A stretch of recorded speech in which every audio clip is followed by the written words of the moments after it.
हे कृष्णा, प्रेम से बोलिए कार्तिक के ठाकुर राई दामोदर की जय। श्री हरि विष्णु की जय। जय जय श्री कृष्णा। मैं नीलम आपके अपने चैनल प्रभु भक्ति संगीत पर हार्दिक स्वागत करती हूँ। आज की वीडियो में हम भीष्म पंचक व्रत की कथा का श्रवण करेंगे। हिंदू धर्म में प्रत्येक व्रत और त्योहारों का बड़ा महत्व है। हर साल कार्तिक माह के शुक्ल पक्ष की एकादशी तिथि से 5 दिवसीय भीष्म पंचक व्रत की शुरुआत होती है, जिसका समापन पूर्णिमा तिथि को होता है और इस बार ये 11 नवंबर 2024 से लेकर 15 नवंबर 2024 को समाप्त होगा। धार्मिक मान्यताओं के अनुसार इस व्रत को रखने से हर मनोकामना पूर्ण होती है। जो व्यक्ति पूरे कार्तिक मास में स्नान ना कर पाया हो, वो केवल ये 5 दिन में स्नान करके भी पूरे कार्तिक मास का पुण्य फल प्राप्त कर सकता है। आपको ये कथा का श्रवण जरूर करना चाहिए। तो आइए हम कथा को बड़े ही सुंदर तरीके से उसका श्रवण करते हैं। किसी गांव में एक साहूकार था। उसके एक बेटा और एक बहू थी। साहूकार की बहू बहुत संस्कारी और पतिव्रता स्त्री थी। पूरे घर का काम बहुत अच्छे से संभाल लेती थी। वह बहुत सुंदर भी थी। बहू ने व्रत ले रखा था। वो किसी भी पराये पुरुष का सामने नहीं जाती थी और पुण्य कर्मों से पूजा पाठ दान सेवा में उसकी रुचि होती थी। वो उसी में लगी रहती थी। हर वर्ष कार्तिक स्नान व्रत जरूर करती थी। कार्तिक में बहू गंगा जी स्नान के लिए अवश्य जाती थी, लेकिन कोई पर पुरुष ना देख ले, इसलिए वह सुबह तड़के ही स्नान कर लेती थी। एक बार कार्तिक माह में उस नगर के राजा के बेटे ने भी कार्तिक स्नान का विचार किया।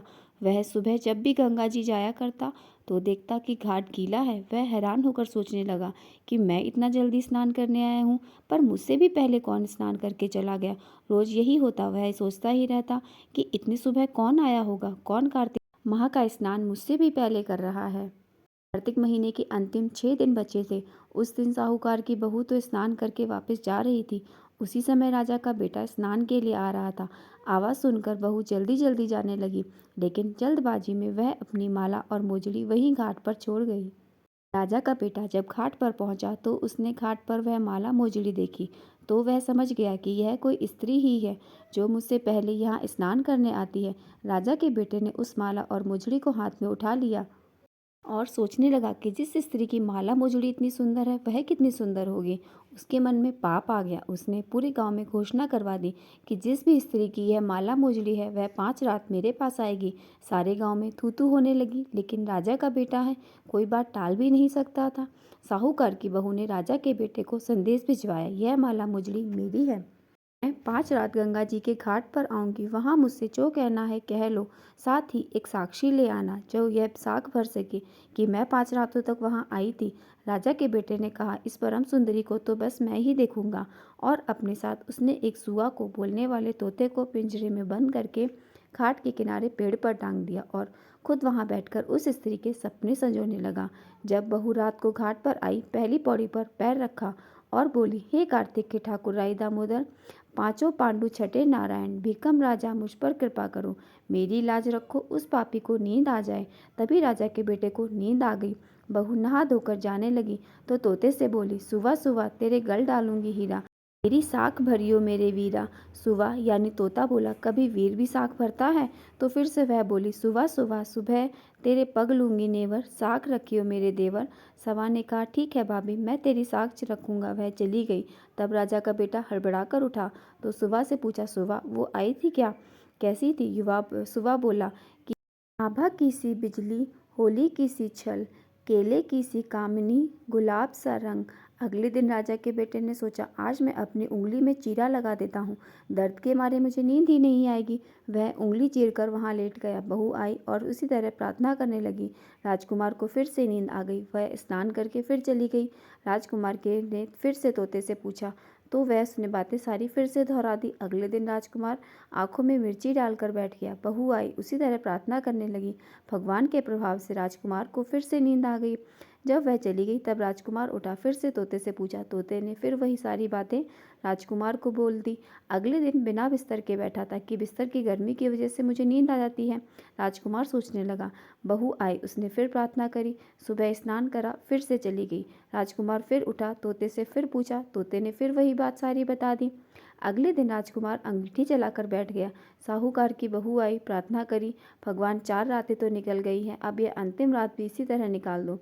भगवान ने फिर उसकी बात रखी और राजकुमार को फिर से नींद आ गई। जब वह जाने लगी तो तोते से बोली, इस पापी को कह देना कि 5 रातें पूरी हो गई हैं, वह मेरी माला मुजड़ी मेरे घर भिजवा दे। सुबह राजकुमार की जब आँख खुली तो तोते से पूछा, क्या वह आई थी? तोता बोला, हाँ आई थी, और उसने अपनी माला मुजड़ी मंगवाई है। यह सुनकर राजकुमार सोचने लगा कि वह तो सत की भी थी, तभी तो भगवान ने उसका सत रखा। कुछ दिनों बाद राजकुमार को कोढ़ हो गया। राजा ने ब्राह्मणों को बुलवाकर पूछा, मेरे बेटे का शरीर क्यों जल रहा है? उसने तो कार्तिक स्नान भी किया है। तब ब्राह्मणों ने बताया कि इसने पतिव्रता स्त्री पर बुरी नज़र डाली, इसलिए ऐसा हुआ है। राजा ने जब इसका उपाय पूछा तो ब्राह्मणों ने कहा, जब यह उस साहूकार की बहू को धर्म की बहन मानेगा और रोज उसके नहाए हुए जल से स्नान करेगा, तभी इसका यह कोढ़ ठीक हो सकता है। राजा माला और मुजड़ी लेकर साहूकार के घर गया और बोला, यह माला आपकी बहू की है, यह लो और आपकी बहू के नहाए हुए जल से मेरे बेटे को नहला दो।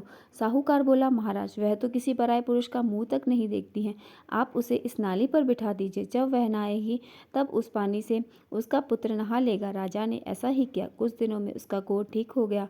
पंच भिक्खु देवता, जैसे आपने साहूकार की बहू का सत रखा, वैसे ही सभी का सत रखना। अब हम सुनेंगे दूसरी बड़ी ही प्रचलित कथा। एक गांव में एक महिला रहती थी जिनका नाम पुप्पाबाई था। वह भगवान विष्णु की सच्ची भक्त थी। वह उनकी पूजा सेवा पूरे नियम और प्रेम भाव से करती थी। उन्होंने अपना जीवन भगवान विष्णु को समर्पित कर रखा था। उनके माता पिता का बचपन में ही देहांत हो चुका था। उनका एक बड़ा भाई था। भाई की शादी हो चुकी थी और वह दिन रात पुप्पाबाई की शादी की चिंता में लगा रहता था। जब भी कोई रिश्ता आता वह मना कर देती। उनके भाई को लगा कि यह सब उनके पूजा पाठ की वजह से हो रहा है। एक दिन उनका भाई बोला कि तुम किसी भी प्रकार का पूजा पाठ अब नहीं करोगी।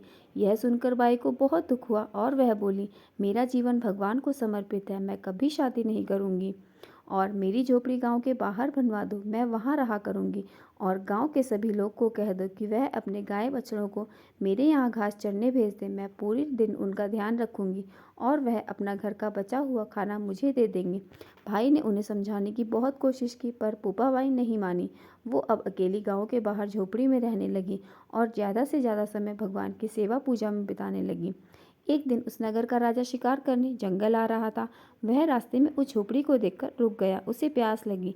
वह झोपड़ी में पानी पीने पहुंचा। झोपड़ी के पास जाकर उसने आवाज़ लगाई, कोई है, लेकिन अंदर से कोई आवाज़ नहीं आई। राजा को लगा कि अंदर कोई नहीं है। वह जैसे ही अंदर गया, अंदर से पुप्पाबाई बोली, कौन है? तो राजा उनकी मधुर आवाज़ पर मोहित हो गया और सोचने लगा, इतनी मधुर आवाज़ वाली खुद कितनी सुंदर होगी। राजा के मन में पाप आ गया। बोला, मैं यहाँ का राजा हूँ और तुम्हारे साथ विवाह करूँगा। पुप्पाबाई बोली, जहाँ से आए हो वहीं लौट जाओ, मैं किसी पराये पुरुष का मुख भी नहीं देखती, शादी तो दूर की बात है। यह सुनकर राजा और भी प्रसन्न हो गया और उन्हें जबरदस्ती अपने महल ले गया।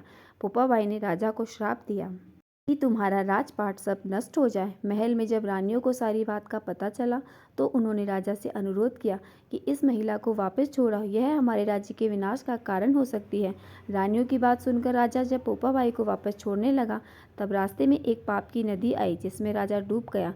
पुप्पाबाई बहुत दुखी थी क्योंकि एक पराये पुरुष ने उन्हें हाथ लगाया था और उनका सतीत्व नष्ट करने की कोशिश करी थी। पुप्पाबाई ने वहीं अपनी इच्छा शक्ति से अपने प्राणों को त्याग दिया। जब पुप्पाबाई धर्मराज के पास पहुंची तो उन्होंने पुप्पाबाई का बहुत आदर और मान किया और बोले, आपको वैकुंठवास तो नहीं मिल सकता क्योंकि आपने विधान के अनुसार नहीं बल्कि अपनी इच्छा शक्ति से प्राण त्यागे हैं, परंतु भगवान विष्णु की आज्ञा से आपको सोने का राज्य दिया जाएगा। तो यह थी भगवान विष्णु की एक अनन्य भक्त पुप्पाबाई की कहानी आपको कैसी लगी आप कमेंट करके ज़रूर बताइए और ऐसी कथाओं के लिए चैनल के साथ जुड़े रहने के लिए चैनल को सब्सक्राइब जरूर कर लें। हरे कृष्णा।